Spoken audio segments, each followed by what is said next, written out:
ضائع نہیں فرماتا ہے۔ بات سمجھ میں آئی؟ اللہ نیکوں کو کبھی ضائع نہیں فرماتا ہے۔ اگر اولاد بدبخت ہوگی تو خود بھوکے گی، خود کھائے گی، میں قبر میں اس کا بھگتان بالکل نہیں کروں گا۔ اور اگر نیک ہوگی تو اللہ نیک لوگوں کو کبھی ضائع نہیں کرتا بلکہ ہمیشہ آباد رکھتا ہے، آباد رکھتا ہے، آباد۔ سنا لوگوں تو دنیا میرے مصطفیٰ کی حدیث سنو۔ میرے مصطفیٰ کا فرمان ہے کہ انسان اکیلا کماتا ہے، پورا گھر کھاتا ہے، لیکن سنو قبر میں حساب اسی اکیلے آدمی کو دینا پڑے گا جس نے پورے گھر کے لیے کمایا۔ بس تم ایسا کما کے جانا قبر میں سوال و جواب میں آسانی و آسانی مصطفیٰ کا دیدار ہو سکے، اس لیے کہ جس مسلمان کی قبر میں میرے مصطفیٰ کی آمد ہو جاتی ہے، شاعر کہتا ہے قبر میں لہرائیں گے تا حشر چشمے نور کے، جلوہ فرما ہوگی جب طلعت رسول اللہ۔ بس ایسا معاملہ ہے۔ اور یہ موت کسی کو بتا کے نہیں آتی، کسی کو نہیں بتاتا، ہاں اللہ والوں کو بتا جاتا۔ ایک اللہ کے ولی جا رہے تھے مارکیٹ میں سامان لے لیجیے، ملک الموت آئے، اللہ کا بلاوا ہے، چلنا کہ نہیں؟ اللہ والوں کا معاملہ ہے، اپنا تو ابھی ہے، صبح تک نہیں، کچھ پتا نہیں، ادھر سے ٹرانسفر ادھر کوئی پتا نہیں، اللہ والوں کا معاملہ الگ ہے، چلنا کہ نہیں؟ وہ اللہ والا نے کہا اگر آپ کی مرضی تو چلے، نہیں آپ کیا چاہتے ہیں؟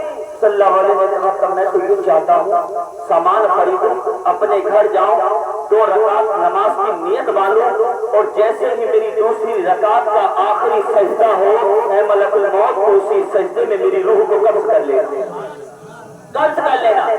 اللہ کا حکم ہوا ملک الموت میرے اس بندے کی اس تمنا کو پورا کیا جائے، جب یہ نماز کے لیے کھڑے ہوں، سجدے میں سر ہوں، ان کی روح کو قبض کر لینا، ان کا بیڑا پار جنت کے حقدار ہو جائے گا۔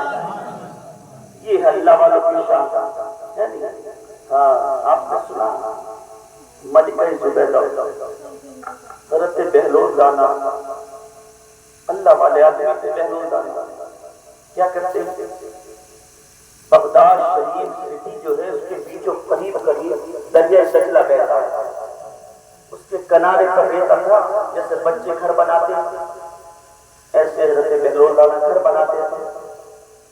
خلیفہ ہارون رشید اور ملکہ زبیدہ، ہارون رشید کی بیوی جو اللہ والوں سے بڑی محبت کرتی تھی، بڑی محبت، جا رہے تھے شام میں نکلتے تھے دونوں گھومنے، ملکہ زبیدہ کی نظر پڑی، پوچھا بابا یہ کیا بنا رہے ہو؟ کہا بیٹی یہ مٹی کا گھر بنا رہا ہوں، مٹی کا گھر بنا رہا ہوں۔ کہا بابا مٹی کا گھر؟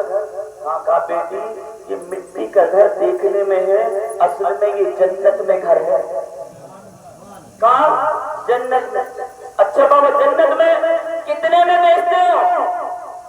کتنے میں؟ حضرت بہلول دانا کہتے ہیں بیٹی 4 درہم میں بیچتا ہوں، 4 درہم میں بیچتا ہوں، یہ گھر لے لے، جنتی کا محل ہے، جنت کا محل۔ خلیفہ ہرش کا ارے بیگم صاحبہ آپ کہاں چکر میں پڑتی ہیں، یہ کوئی بابلہ آدمی ہے، اسے نہ ہوش ہے نہ خبر ہے، خالی ریتے کا گھر بنا رہا، اسے 4 درہم میں لے لے، کیا فائدہ؟ کیا جنت ایسے ملتی ہے کیا؟ لیکن میں نے کہا نا اللہ والوں سے محبت کرتی تھی، عقیدہ ایسا تھا، 4 درہم دیے وہ ریت کا گھر خرید لیا، ریت کا گھر چلے گئے خرید کے۔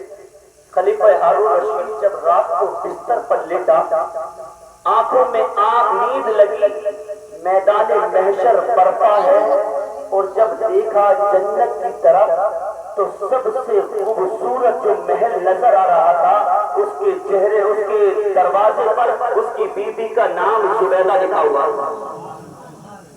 زبیدہ لکھا ہوا، زبیدہ۔ ہاں جیسے دیکھا چلنے لگے، چلنے لگے، جیسے قریب پہنچے محل کے، جو جنت کا دروگا تھا روک دیا، ادھر رکو، کہاں جاتے ہو؟ کہا میری بیوی کا محل دیکھا نہیں، جنت میں نام لکھا۔ کہاں تیری بیوی دنیا میں ہے، مدینہ میں جب اتنا سنا تو اب نیند کا آتی ہے، پوری رات بے چینی میں گزری، بی بی کے پاس پہنچے، چلو ہم بابا کے پاس چلنا ہے۔ بی بی کہتی ہے وہ شام کے وقت میں ملتے اسی وقت، پورا دن کہیں نہیں ملتے، شام میں ملیں گے، شام میں چلنا، نہیں کہیں بھی ڈھونڈ کے لاؤ، چلنا ہے۔ کہا میرے شوہر ایسا کیا دیکھ لیا آپ نے، ایسا کیا ہوا؟ کہا زینب جو میں نے رات دیکھا ہے اس نے میری راتوں کی نیند اڑا دی۔